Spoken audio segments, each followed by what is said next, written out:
दोस्तों, पति ब्रह्मचारी की आने वाली कहानी अब एक ऐसे मोड़ पर पहुंच रही है जहां सुधार के नाम पर किया गया एक फैसला आगे चलकर बहुत बड़ी तबाही की वजह बनने वाला है। सूरज के पापा अरविंद जी अब यह मान चुके हैं कि अगर सूरज को सही रास्ते पर लाना है तो सिर्फ समझाने से काम नहीं चलेगा। उन्हें लगता है कि सूरज अब किसी की बात नहीं सुनता, न अपने भविष्य की और न ही अपने परिवार की। ऐसे में अरविंद जी एक ऐसा कदम उठाने का फैसला करते हैं जो बाहर से भले ही मजबूरी लगे, लेकिन अंदर से एक खतरनाक खेल साबित होने वाला है। दरअसल अरविंद जी को पहले से ही दिल से जुड़ी परेशानी है। डॉक्टरों ने उन्हें संभलकर रहने की सलाह भी दी है, लेकिन इसी बीमारी को वह एक हथियार बना लेते हैं। उनके मन में यह सोच पैदा होती है कि अगर वह अपनी तबीयत का डर दिखाएं तो शायद सूरज पिघल जाए। शायद एक बेटे के दिल में पिता की हालत देखकर वो भावनाएं जाग जाएं जो अब तक गुस्से और जिद के नीचे दबी हुई थीं। इसी सोच के साथ अरविंद जी एक नाटक रचते हैं। वह हार्ट अटैक आने का नाटक करते हैं। घर में हड़कंप मच जाता है। सूरज घबरा जाता है। पहली बार उसे लगता है कि वह अपने पापा को खो सकता है। उसी हालत का फायदा उठाकर अरविंद जी सूरज से एक वादा ले लेते हैं। वह कहते हैं कि अगर उन्हें कुछ हो गया तो मरने से पहले वह अपने बेटे को आईएएस ऑफिसर बनते देखना चाहते हैं। उस पल सूरज भावुक हो जाता है और बिना ज्यादा सोचे समझे वादा कर देता है। लेकिन कहानी यही खत्म नहीं होती। असली तूफान तो इसके बाद शुरू होता है। अरविंद जी को लगता है कि उनका नाटक कामयाब हो गया है। वह राहत की सांस लेते हैं और ईशा से इस पूरे प्लान के बारे में बात करने लगते हैं। उन्हें इस बात का अंदाजा भी नहीं होता कि सूरज वहीं आसपास मौजूद है और उनकी हर एक बात सुन रहा है। सूरज को जैसे ही यह पता चलता है कि हार्ट अटैक सिर्फ एक नाटक था, उसका गुस्सा 7वें आसमान पर पहुंच जाता है। लेकिन हैरानी की बात यह होती है कि वह इस पूरे मामले का जिम्मेदार अपने पापा को नहीं, बल्कि ईशा को मान लेता है। सूरज को लगता है कि यह सब ईशा की प्लानिंग है। उसी ने अरविंद जी को उकसाया, उसी ने यह नाटक रचवाया ताकि वह आईएएस की तैयारी के लिए मजबूर हो जाए।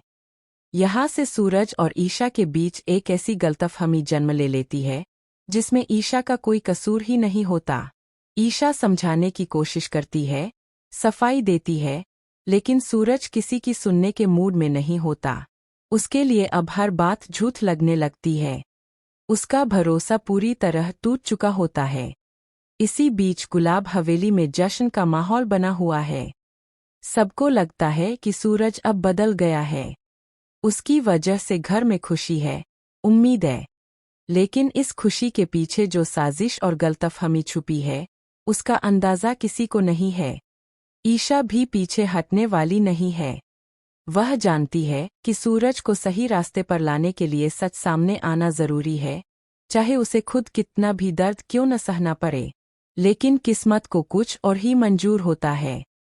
एक बहुत ही दुखद मोड़ आने वाला है। अरविंद जी, जो अब तक सिर्फ हार्ट अटैक का नाटक कर रहे थे, उन्हें सच में हार्ट अटैक आ जाता है। इस बार हालात बेहद गंभीर होते हैं।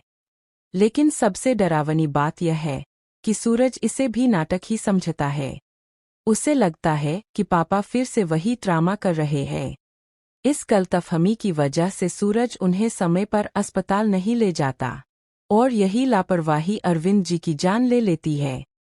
जब सच्चाई सामने आती है, तब तक बहुत देर हो चुकी होती है।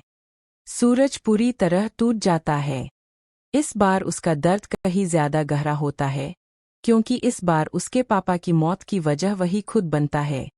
सूरज को एहसास होता है कि अगर उसने समय पर भरोसा किया होता, अगर उसने अपने गुस्से को एक पल के लिए भी काबू में रखा होता, तो शायद आज उसके पापा जिंदा होते।